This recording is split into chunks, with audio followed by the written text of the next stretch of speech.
Hello viewers, welcome to our channel. তোমাদের প্রত্যেককে RP এডুকেশনের সিডিপি ক্লাসে স্বাগত জানাই। তোমরা জানো চাইল্ড ডেভেলপমেন্ট আর পেডাগোগি ক্লাস আমরা প্রত্যেকদিন আলোচনা করি ঠিক বিকাল 5টায়। ঠিক আছে, আমরা আজকে আলোচনা করব গুরুত্বপূর্ণ টপিক গিলফোর্ডের ত্রিমাত্রিক তত্ত্ব। এটা কিন্তু খুব গুরুত্বপূর্ণ একটি তত্ত্ব। ত্রিমাত্রিক তত্ত্বকার গিলফোর্ডের আজকের আমাদের ক্লাস নম্বর 17। 17টি ক্লাস, আগের 16টি ক্লাস যারা করনি, এছাড়া প্রত্যেকটি ক্লাস যারা করনি একদম নতুন আমাদের চ্যানেলে, তারা অবশ্যই প্রত্যেকটি ক্লাস প্লেলিস্ট থেকে তোমাদের জন্য রেডি করে দেওয়া হয়েছে। তোমরা ডিসক্রিপশন বক্স থেকে প্লেলিস্টে পেয়ে যাবে। আজকের ক্লাসটি করে নেওয়ার পর সমস্তটা দেখে নিও, এবং অবশ্যই প্রত্যেকটি ক্লাসের সাবজেক্টের 4টি করে ক্লাস আমাদের অলরেডি হচ্ছে, আরও হবে, ইংলিশটাও শুরু হবে। কিন্তু এখানে বলে রাখি, তোমরা যারা নতুন অবশ্যই চ্যানেলটি সাবস্ক্রাইব করে দিও। ওকে, তো চলো ক্লাস শুরু করছি। আশা করি তোমরা প্রত্যেকে লাইভটা একটু শেয়ার করে দিয়েছো, এবং যারা শেষে একটু কমেন্টে জানাবে যে যারা লাইভটা শেয়ার করে দিয়েছো অলরেডি, আর যারা যা করনি তারা একদম শেষে সে একটু শেয়ার করে দিও প্রত্যেকের সুবিধার্থে। ওকে, চলো গিলফোর্ডের ত্রিমাত্রিক তত্ত্বটা আলোচনা করা যাক। দেখো, বলছে গিলফোর্ড সম্পর্কে একটু জেনে নিই। দক্ষিণ আমেরিকার ক্যালিফোর্নিয়া বিশ্ববিদ্যালয়ের অধ্যাপক ছিলেন গিলফোর্ড। ওকে, বলছে তিনি এবং তাঁর সহকর্মীরা বুদ্ধির ওপর বিভিন্ন ধরনের গবেষণা করে এই ত্রিমাত্রিক তত্ত্বটি প্রকাশ করেন। উনি ছিলেন দক্ষিণ আমেরিকার কোন বিশ্ববিদ্যালয়ের? ক্যালিফোর্নিয়া বিশ্ববিদ্যালয়ের। কে ছিলেন? অধ্যাপক ছিলেন। ওনার নাম ছিল গিলফোর্ড। ঠিক আছে, উনি একজন মনোবিদ, এবং তার সহকর্মীরা, গিলফোর্ড এবং তার সহকর্মীরা বুদ্ধির ওপর একটি বিভিন্ন ধরনের গবেষণা করেন। আমরা বুদ্ধি টপিকটা কমপ্লিট করছি, বুদ্ধি টপিকের অলরেডি বুদ্ধি থেকে শুরু করেছি, বুদ্ধির ক্লাসটা কমপ্লিট করে আমরা ধীরে ধীরে এগোচ্ছি, তোমরা জানো। তাই বুদ্ধির যেহেতু এটা চ্যাপ্টার, সেই উপাদানের তত্ত্বগুলো আমরা উপাদানমূলক তত্ত্ব যখন আলোচনা করছি, এটা নিশ্চয়ই উনি বুদ্ধির ওপরই গবেষণা করবেন, এবং তার নিয়ে আলোচনা আমরা করব। সেই বুদ্ধির ওপর উনি গবেষণা করে কি পেয়েছিলেন? এই ত্রিমাত্রিক তত্ত্ব, বিভিন্ন ধরনের ফলাফলকে, উপাদানকে বিশ্লেষণ করে উনি এই 3টে মাত্রার অর্থাৎ ত্রিমাত্রিক এই তত্ত্বটি প্রকাশ করেন, অর্থাৎ থ্রি ডিমেনশনাল। ঠিক আছে, তোমরা মনে রাখবে গিলফোর্ডের তত্ত্বটা হচ্ছে ত্রিমাত্রিক তত্ত্ব, গিলফোর্ডস থ্রি ডিমেনশনাল থিওরি। এবার দেখো কি বলছে, গিলফোর্ড বুদ্ধিকে ত্রিমাত্রিক বলেছেন। প্রশ্ন যদি আসে, কে বুদ্ধিকে 3টে মাত্রার বা ত্রিমাত্রিক বলেছেন, প্রশ্নের অ্যান্সার হয়ে যাবে গিলফোর্ড। তাহলে এই 3টি কি কি আমরা জেনে নিই। এই 3টি হচ্ছে প্রক্রিয়ার মাত্রা অর্থাৎ অপারেশনাল ডিমেনশন, দ্বিতীয় হচ্ছে বিষয়বস্তুগত মাত্রা কন্টেন্ট ডিমেনশন, তৃতীয় হচ্ছে উপাদানগত মাত্রা প্রোডাক্ট ডিমেনশন। কারণ আমাদের তত্ত্বটাই হচ্ছে গিলফোর্ডস থ্রি ডিমেনশনাল থিওরি। ওকে, নো ডাউট। এরপর আমরা আলোচনা করব প্রক্রিয়ার যে মাত্রা, এইগুলো ধীরে ধীরে আমরা পড়বো। তার আগে বলে দিই, এমসিকিউ সলভ করার আগে এখান থেকে 3টে আমরা দেখে রাখবো। দেখো, এই বিষয়গুলো আলোচনা করে নেবো। বলছে প্রক্রিয়ার মাত্রা কি? বলছে প্রক্রিয়ার মাত্রা এমন একটা হলো, এটা হচ্ছে মানসিক প্রক্রিয়া। ঠিক আছে, এখানে এই প্রক্রিয়াটা হচ্ছে একটি মানসিক প্রক্রিয়া, এরকম প্রত্যেকটা আছে। আর বিষয়বস্তুগত মাত্রা হচ্ছে বৌদ্ধিক বা জ্ঞানমূলক তত্ত্বকে যখন আমরা বিষয়বস্তুর ভিত্তিতে যখন আমরা কোন বিশ্লেষণ করি, সেটা হচ্ছে সেই বিষয়বস্তুগত মাত্রা।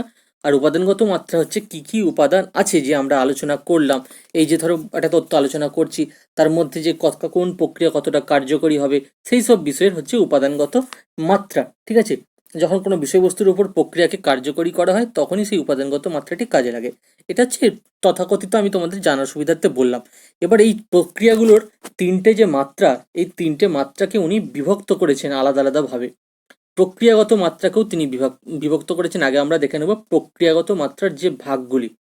এখানে ভাগগুলি প্রথমে দেখে নাও।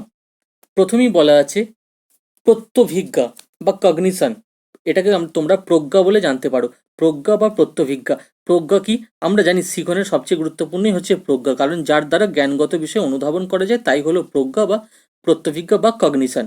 নেক্সট হচ্ছে স্মৃতি বা মেমোরি। মেমোরি আমরা জানি এটা একটা প্রাথমিক মানসিক প্রক্রিয়া, এখানে বিষয়কে আমরা সংরক্ষণ করে রাখতে পারি, মেমোরি। ঠিক আছে, যেমন কম্পিউটারের, ঠিক আছে, র্যাম রোম আমরা ইত্যাদি জানি, তেমন আমাদেরও মেমোরি আছে, স্মৃতি আছে। 3 নম্বরে বলছে অভিসারী চিন্তন বা ডাইভারজেন্ট থিঙ্কিং, যেটাকে আমরা কেন্দ্র উপসারী বা শুধু অভিসারীও বলতে পারি। হ্যাঁ, এটাও একটা কিন্তু প্রাথমিক মানসিক ব্যাপার। এখানে কিন্তু যখন বলছি গুরুত্বপূর্ণ চিন্তন বা কেন্দ্র উপসারী চিন্তন, আমরা বিভিন্নভাবে চিন্তন করি, যার ফলে যে চিন্তার প্রসার এবং নতুন অন্বেষণের প্রসার ঘটে, তখনই হচ্ছে সেটাই হচ্ছে অভিসারী চিন্তন। এটা কিন্তু সৃজনশীলমূলক একটি চিন্তন, ঠিক আছে, বা সৃজনশীলমূলক একটি ক্ষেত্র। এটা মনে রাখবে, এই প্রক্রিয়াটি অত্যন্ত কার্যকরী সৃজনশীল ক্ষেত্রে। তারপর বলছে অপসারী চিন্তন বা কনভার্জেন্ট থিঙ্কিং। একটা হচ্ছে ডাইভার্জেন্ট, একটা হচ্ছে কনভার্জেন্ট, এটাকে বলতে পারি আমরা অপসারী বা কেন্দ্রানুক, এটাকে বলতে পারি অভিসারী বা কেন্দ্রপ্রসারী। ঠিক আছে, এখানে বলছে এই তো এটি হলো যে কোনো তথ্য যখন দেওয়া হয় সেই দেয় তথ্য থেকে সবচেয়ে যে ফলপ্রসূ প্রথাগত তথ্যে আমরা উপনীত হতে পারি, সেটাই হচ্ছে অপসারী। অর্থাৎ কোনো তথ্য থেকে যে ফলপ্রসূ বিষয়টা আসে, ফলপ্রসূগত প্রথাগত তথ্যে আমরা একটা থেকে আরেকটা তথ্যে উপনীত হতে পারি, সেটাই হচ্ছে অপসারী। দেয় তথ্য থেকে সবচেয়ে ফলপ্রসূ তথ্যে, প্রথাগত তথ্যে উপনীত হওয়া। এই যে দেয় তথ্য, এই প্রতিক্রিয়াটাকে এখানে নির্দিষ্ট করে এই অপসারী চিন্তন, যার ফলে নতুন কিছু অন্বেষণ করার আমাদের সুযোগ থাকে, হ্যাঁ, বা থাকে না, এবং প্রয়াস এখানে দেখা যায় না, কারণ কি দেয় তথ্য প্রতিক্রিয়াকে নির্দিষ্ট করে দিচ্ছে, একদম নির্দিষ্ট করে দিচ্ছে। এরপর বলছে মূল্যায়ন বা এভলিউশন লাস্টে। তাহলে আমরা জানলাম যে 5টি, এভলিউশনটা আমরা আলোচনা করে দিলেই হয়ে যাবে। প্রক্রিয়াগত, প্রক্রিয়ার মাত্রা, তার 5টি শ্রেণীগত আমরা দেখে নিলাম পার্থক্য, 5টি শ্রেণী। তো এভলিউশন বা মূল্যায়নটা তোমরা জানো, হ্যাঁ, আমরা যা কাজ করছি, যা ভাবছি, যা স্মরণ করছি, মানে কি বলবো, উৎপাদন করি, তার সমস্তটা নির্ভুলভাবে, তার নৈর্ব্যক্তিতা, তার উপযুক্ততা, যথার্থতা, সমস্ত কিছুকে বিচার করে আমরা যে মূল্যায়ন প্রক্রিয়া করি, সেটাই হচ্ছে মূল্যায়ন। এগুলো তোমরা প্রত্যেকেই জানো, ডিএলএড বিএডের ক্ষেত্রে পড়েছো, আমি তবু আলোচনা করে দিলাম। এটা হচ্ছে প্রক্রিয়াগত মাত্রা। এরপর এখানে আর দেখার কোনো আশা করি খুব একটা দরকার হবে না, কারণ 5টা আমি যেভাবে আলোচনা করলাম সেটাকেই এখানে সুন্দর করে সাজিয়ে লেখা আছে। ঠিক আছে, তোমরা পিডিএফ পেয়ে যাবে, এখানে তোমরা দেখে নেবে। একই ব্যাপার, এই যে বলে দিলাম, দেখো, প্রত্যভিজ্ঞা দ্বারা কোনো বস্তুকে চিনে নেওয়া হয়, তোমরা জানো প্রত্যভিজ্ঞা, পুনরুদ্রেক, এগুলো তোমরা আগে পড়েছো।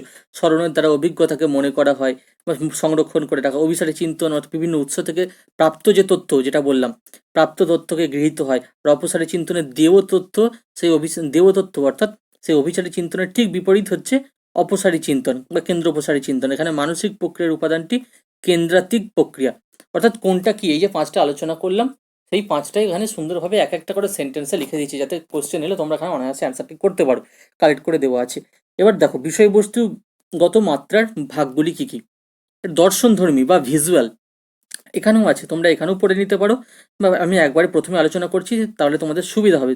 ওকে, কোনো সমস্যা থাকলে অবশ্যই জানিও।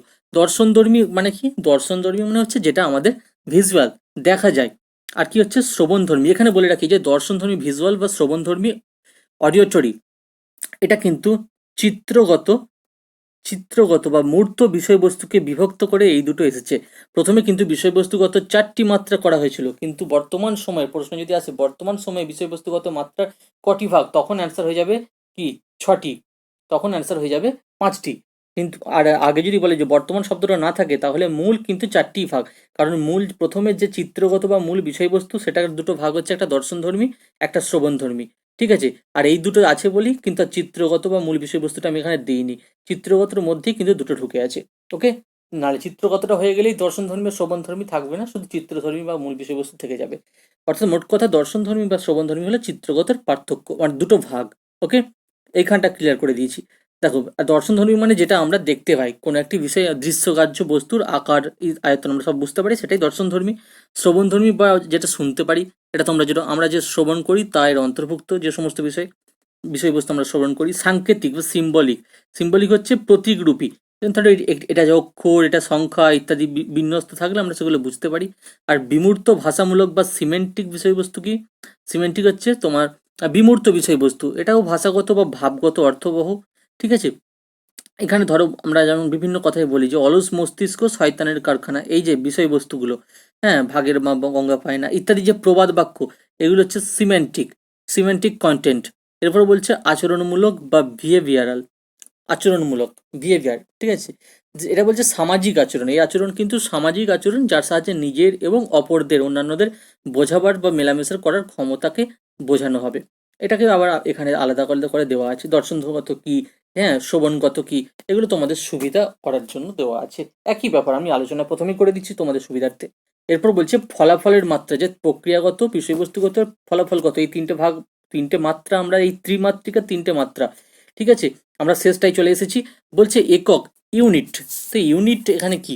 উপাদানগত মাত্রা হচ্ছে, আমরা আগে কি জানলাম, ইউনিট মানে হচ্ছে কোনো একক, কোনো দেখা, কোনো বিষয়, দৃষ্টি, শ্রুতি, প্রতিকরণ, সমস্ত ক্ষমতা কিন্তু এই জ্ঞান অর্জনের অন্তর্ভুক্ত। একক, আমরা বলি না প্রত্যেকটি কাজের একটি করে নির্দিষ্ট একক আছে, সেই দৃষ্টির একক, শ্রুতির একক, প্রতীক সমূহ জ্ঞান অর্জন করার ক্ষমতা হচ্ছে এককের অন্তর্ভুক্ত। লাস্ট হচ্ছে ক্লাসিফিকেশন বা শ্রেণী, ক্লাস, কোনো শব্দ বা ভাবধারাকে যে কোনো ক্ষেত্রে শ্রেণীবদ্ধ করার ক্ষমতা। এইটাই আমরা বলি না, এটা এই ক্লাসের, এটা এই শ্রেণীর, শ্রেণীবদ্ধ করে রাখছি। 3 নম্বর হচ্ছে রিলেশন বা সম্পর্ক। ঠিক আছে, রিলেশনস বা সম্পর্ক হচ্ছে বিভিন্ন বস্তুর মধ্যে যে সম্পর্ক ধারণের ক্ষমতা সেটি বোঝানো হয়েছে। আর প্রণালী অর্থাৎ যে সিস্টেমে, অর্থাৎ ব্যবস্থাপনা, প্রণালী বা ব্যবস্থাপনা হচ্ছে সিস্টেম। হ্যাঁ, কোনো একটা বস্তুর সংগঠন, তার প্রতীক কী কী হবে, কোনো সমস্যাকে সমাধান করার জন্য সেই সমস্যার সংগঠন তৈরি করা। হ্যাঁ, কোন সংগঠনের কোন ক্ষমতা এই অংশের অন্তর্ভুক্ত হবে। যেমন ধরো মাধ্যাকর্ষণ শক্তি না থাকলে কি হতো, এই সমস্যার সমাধান করা জানে বিভিন্ন ব্যবস্থাপনা, তাকে তথ্যটা তুলে ধরবো কি করে, প্রশ্নের অ্যান্সার তখন আমাকে প্রণালী দিয়ে ছাত্রদেরকে বোঝাতে হবে। এরপর বলছি রূপান্তর, ট্রান্সফরমেশন বা পরিবর্তনশীলতা, একটা জায়গা থেকে একটা জায়গা ট্রান্সফার করা হচ্ছে, ট্রান্সফরমেশন বলছে কোনো বস্তু রূপান্তর ঘটলে কি অবস্থা হতে পারে, বর্তমানে কোনো ঘটনা পরিবর্তন করলে কি হতে পারে, এই জাতীয় প্রশ্নের ক্ষেত্রে এগুলো কাজে লাগে। নেক্সট বলছে তাৎপর্য, কারণ এগুলো আমরা জানি বুদ্ধির অভিজ্ঞা, বুদ্ধির তত্ত্ব, তা বুদ্ধি বা মনের সমস্ত আমরা আলোচনাগুলি এখানে করব। কোনো বিষয়কে পার্টিকুলারকে আমরা ক্লাস দিচ্ছি, শ্রেণী করছি, শ্রেণী বিভক্ত, প্রণালী করা, রূপান্তরে কখন কোন সমস্যার ক্ষেত্রে কাজে লাগবে, অর্থাৎ আমাদের বুদ্ধি কোন কোন ক্ষেত্রে কোন কোন বিষয়গুলো কাজে লাগে, মাত্রা আনে, তারই হচ্ছে শ্রেণী। এটা যেমন ফলাফলের মাত্রা, এই মাত্রার শ্রেণী হচ্ছে এই সবগুলো। এবার লাস্ট হচ্ছে ইমপ্লিফিকেশন বা তাৎপর্য। তাহলে উপাদানগত মাত্রায় আমরা 6টি পেলাম, বিষয়বস্তুগত মাত্রায় আমরা 5টি পেলাম, যদি মূল বলা হয় তাহলে 4টি, আর যদি বলা হয় বর্তমান সময়ে, বর্তমান বিষয়বস্তুকে বিভক্ত করে তখন হয়ে যাবে 5টি। আর প্রক্রিয়াগততে আমরা কটি পেলাম, প্রক্রিয়াগততে আমরা পেলাম 5টি। ঠিক আছে, এবার লাস্টে যে তাৎপর্য বলছি ইমপ্লিকেশন। তো ইমপ্লিকেশনটা হচ্ছে তোমার কোনো প্রত্যাশা, যে কোনো কাজের ক্ষেত্রে কোনো তুমি প্রত্যাশা, তার কতটা ব্যাপকতা থাকবে। ঠিক আছে, তারপর তোমার বর্তমানের প্রেক্ষিতে, ধরো তুমি একটা কোনো প্রশ্ন করা হচ্ছে বর্তমানের প্রেক্ষিতে, তুমি তার চিন্তা করবে, ভবিষ্যতের কথা চিন্তা করে তার ক্ষমতাটা বোঝার চেষ্টা করবে। হ্যাঁ, এই যে ফলশ্রুতি এর হচ্ছে অন্তর্ভুক্ত। বিভিন্ন টেক্সচুয়ালে তোমরা এটা দেখেছো, পড়েছো, এই সেন্টেন্সটাই লেখা থাকে বিভিন্ন ক্ষেত্রে। অর্থাৎ বর্তমান সময়ে ভবিষ্যতের কথা চিন্তা করার ক্ষমতা, তুমি কতটা প্রত্যাশা করছো, সেই প্রত্যাশার ব্যাপকতা কতটা, সেটাই হচ্ছে তাৎপর্য। ক্লিয়ার? এখানেও সেইভাবেই দেওয়া আছে, কোনটা সাদৃশ্য হয়, বৈসাদৃশ্য হয়, আরও খুঁটিয়ে খুঁটিয়ে ডিটেলসে এখানে দেওয়া আছে একই ব্যাপার। হ্যাঁ, খুব কঠিন কোশ্চেন এখান থেকে হবে না, সেই কারণে ওগুলোর অতটা উল্লেখ করছি না। তোমরা এগুলো সাজিয়ে রাখা আছে, পিডিএফ তোমরা পেয়ে যাবে টেলিগ্রাম চ্যানেল আমাদের অল টেট পিটি। টেলিগ্রামে তোমরা, আমাদের টেলিগ্রাম চ্যানেলের নাম হচ্ছে অল টেট পিটি, এটা আমাদের টেলিগ্রাম গ্রুপ, তোমরা সেখানে জয়েন হয়ে যাবে। এইভাবে লিখবে, ক্যাপিটালে অল টেট পিটি, অল টেট পিটি লিখলেই তোমরা পেয়ে যাবে। ঠিক আছে, এটুকু আমরা এখানে বুঝতে পারছি কিসের মাধ্যমে সাদৃশ্য হয়, বৈসাদৃশ্য হয়, সম্পর্ক নির্ণয় করা হয়, প্রণালীর দ্বারা বিভিন্ন তথ্য বিভিন্ন অংশের বিন্যাস ঘটে ইত্যাদি। আমি যেটা মৌখিকভাবে বললাম সেটা এখানে লিখিত রূপ দিয়েছি। এবার দেখো, এগুলো কালেকশন করে তোমাদের দেওয়া আছে, অসুবিধা হবে না। এরপর আমরা কি জানতে পারলাম, আমরা জানতে পারলাম গিলফোর্ডের এই তথ্যে মোট কতগুলি উপাদান রয়েছে, জেনে রাখা ভালো, 150টি উপাদানের কথা বলা হয়েছে। এবার এইখানে আরও কিছু জেনে রাখা দরকার, কারণ আমরা যে বলেছি বিষয়বস্তুকে 5টা আছে, সেই মানে চিত্রগত, তাকে ভাগ করা হয়েছে শ্রবণগত আর ইন্দ্রগত, মানে দৃশ্যগত শ্রবণগত, সেটা না হলে 4টি ভাগ, আর চিত্রগতকে ভাগ করেছি বলে 5টি ভাগ হয়েছে। সেই কারণে এখানে প্রথমে 5 × 4 × 6 প্রক্রিয়ার 5, এই বিষয়বস্তুর 4, আর এই ইন্দ্রিয়গতর এই ফলাফলের 4, মোট হচ্ছে এই 6, মোট হচ্ছে তোমার 120টা। 120টা উপাদান থাকার কথা, কিন্তু যেহেতু বর্তমান অবস্থার পরিপ্রেক্ষিতে এটাকে ভাঙা হচ্ছে, 5টি হয়ে যাচ্ছে, তাই এখানে আরও যোগ হবে, দৃষ্টিগত শ্রবণগত যেহেতু আসছে, তাই মোট হয়ে যাবে 120 জায়গায় 150টি মোট উপাদান। যদি বলে প্রশ্ন আসে মোট, তখন হয়ে যাবে 150টি। ঠিক আছে, 5 × 5 × 6 এইরকম করে হবে। অর্থাৎ তোমরা এখানে জানবে যে 150টি উপাদান আছে। তবে এখানে জেনে রাখা ভালো আরেকটু, যে 90টি উপাদান আপাতত পক্ষে কিন্তু আবিষ্কার করেছেন গিলফোর্ড। বিভিন্ন উপাদান বিশ্লেষণের সাহায্যে উনি জানিয়েছেন যে 90টি বুদ্ধির উপাদান মোটামুটি আবিষ্কার হয়ে গেছে, বাকিগুলো আবিষ্কার হয়ে যাবে, এটা ওনার মতামত। এটা জাস্ট তোমাদের জানার জন্য বলে রাখলাম, বলা তো যায় না, কোশ্চেন দিয়েও দিতে পারে। ঠিক আছে, এরপর বলছে এই তথ্যকে SOI মডেল হিসেবে জানা যায়। ঠিক আছে, যদি বলা হয় SOI মডেল কি, SOI মডেল কিন্তু গিলফোর্ডের SOI মডেল। ঠিক আছে, তারপর বলছে মনস্তত্ত্ব, এটা আমরা একটুখানি অ্যানালাইজ করে দিচ্ছি, তারপর মক টেস্ট করবো। তারপর দেখো বলছে মনস্তত্ত্বে, লাস্ট যেটা, মনস্তত্ত্বে শিক্ষার ক্ষেত্রে, শিক্ষাগত বৃত্তিগত অভিক্ষার ক্ষেত্রে প্রভৃতিতে এই তথ্যের শিক্ষাগত তাৎপর্য রয়েছে। অর্থাৎ মনস্তাত্ত্বিকগত বিভিন্ন অ্যানালাইসিসের ক্ষেত্রে এই কাজে লাগবে, শিক্ষার বিভিন্ন ক্ষেত্রে উদাহরণ দিতে বোঝাতে কাজে লাগবে, কারণ প্রচুর ধারণা আর শ্রেণী তোমরা এখানে পেয়ে গেলে, সবই ওর মধ্যে ঢুকে আছে, প্রবেশ করা আছে। এবার বলছে শিক্ষাগত বৃত্তিগত অভিক্ষার ক্ষেত্রে বিভিন্ন এভলিউশন, মূল্যায়ন করবে যখন, সে বিভিন্ন অভিক্ষা করবে যখন, এই তত্ত্বগুলো কিন্তু কাজে লাগবে। কখনো প্রজ্ঞা লাগবে, কখনো চিত্রগত ভাব লাগবে, আচরণ ভাব লাগবে ইত্যাদি। এবারে যে SOI মডেল, এই SOI মডেলটা তোমাদেরকে এখানে দেখাচ্ছি। দেখো, SOI মডেল কিচ্ছু না, ওই যে তিনটে আমরা আলোচনা করলাম না, সেই তিনটেই হচ্ছে বিষয়বস্তু, এই যে তিনটে মাত্রা। এরকম ধরো আমরা যদি কোনো এরকম আঁকি, বিভিন্ন ক্ষেত্রে কিন্তু এই যে মাত্রা তো প্রচুর থাকবে। এটা লুডোর ডায়াসের মধ্যেও করতে পারলে আরো সুবিধা হতো, ঠিক আছে? তো এই যে বলতে চাইছে যে ধরো বিভিন্ন ক্ষেত্রে তিনটে বিষয়বস্তু, তিনটে যে মাত্রা, একটা হচ্ছে প্রক্রিয়াগত মাত্রা, একটা বিষয়বস্তুগত মাত্রা, আর একটা উপাদানগত মাত্রা। এবার বিষয়বস্তু প্রক্রিয়াগত মাত্রার মধ্যে আমরা প্রত্যবিজ্ঞা, স্মৃতি, কেন্দ্রপ্রসারী চিন্তন, কেন্দ্রানুগ চিন্তন এবং মূল্যায়ন পেয়েছি। বিষয়বস্তুতে মূর্ত বিষয়বস্তু, প্রতীকরূপী, আদর্শগত, আচরণমূলক বিষয়বস্তু পেয়েছি। এই মূর্ত বিষয়বস্তুটা একটা দুটো ভাগ, একটা ইন্দ্রিয়গত, একটা মূর্ত বিষয়বস্তু বা চিত্রগত। এই দুটো ভাগ হচ্ছে ইন্দ্রিয়গত আর দর্শনগত, এই শ্রবণগত দর্শনগত।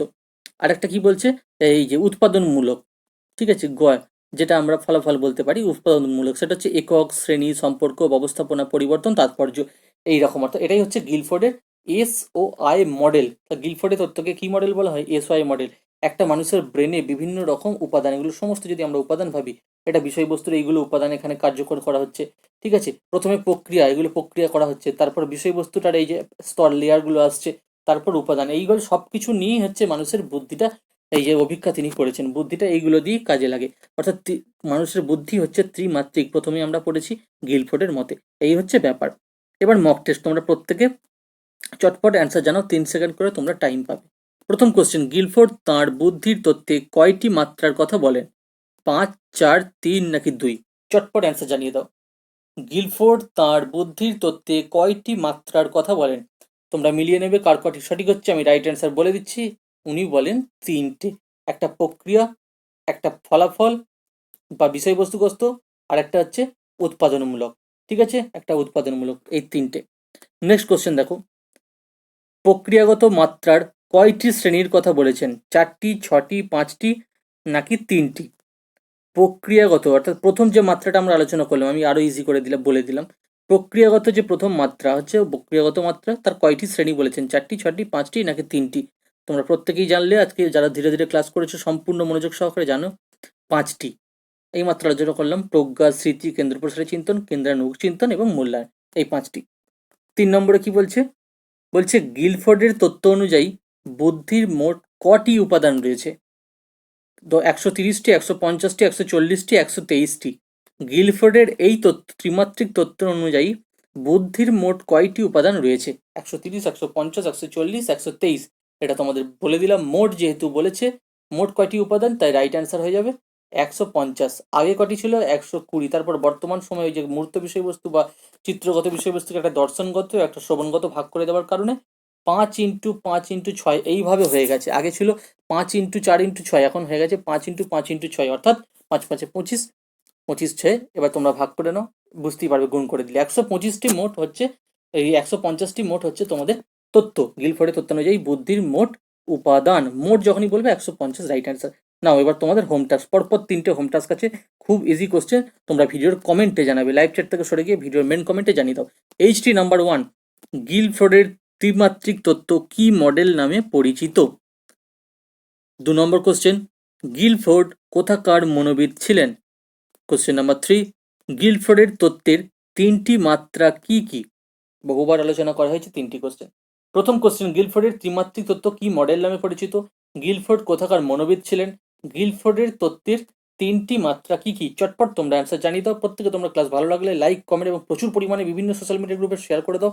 ফ্রি অফ কস্ট তোমাদের জন্য আমরা প্রোভাইড করে থাকি, পিডিএফও দিয়ে দেওয়া হয়, সব কিছু করা হবে, সমস্ত রেডি আছে। তোমরা জানো প্রত্যেকে যারা ক্লাস টিউশন বা কোচিং নেই, তাদের জন্য আমাদের এই ক্লাসটি আমরা করার, আমাদের এই প্রচেষ্টা, তোমাদের তোমাদের সাথে সাথে যাতে প্রত্যেকে সুবিধা পায়, সেটা তোমাদের রেসপন্সিবিলিটি, যাতে তোমরাও শেয়ার করে দিয়ে অন্যান্যদের, তোমাদের সহপাঠীদের একটু সুবিধা করে দাও, সুযোগ সুবিধা দাও। ক্লাসটি অনেকে পেতে চাইছে, তাদের উদ্দেশ্যে ক্লাসটিকে একটু ছড়িয়ে দাও তোমরা, ওকে? ভালো লাগলে অবশ্যই লাইক, কমেন্ট প্রচুর শেয়ার করবে, বিকজ শেয়ারিং ইজ কেয়ারিং। তোমরা জানো কার কতগুলি সঠিক হচ্ছে এবং অ্যান্সারগুলো চটপট জানিয়ে দাও। নতুন যারা অবশ্যই চ্যানেলটি সাবস্ক্রাইব করে পাশে থাকা বেল আইকন প্রেস করে অল নোটিফিকেশন করে দেবে। ডিসক্রিপশন বক্সে আমাদের টেলিগ্রাম চ্যানেলের লিঙ্ক আছে, তোমরা সেখানে জয়েন হতে পারো। Thank you for your time. পরবর্তী ক্লাসের জন্য অপেক্ষা করো।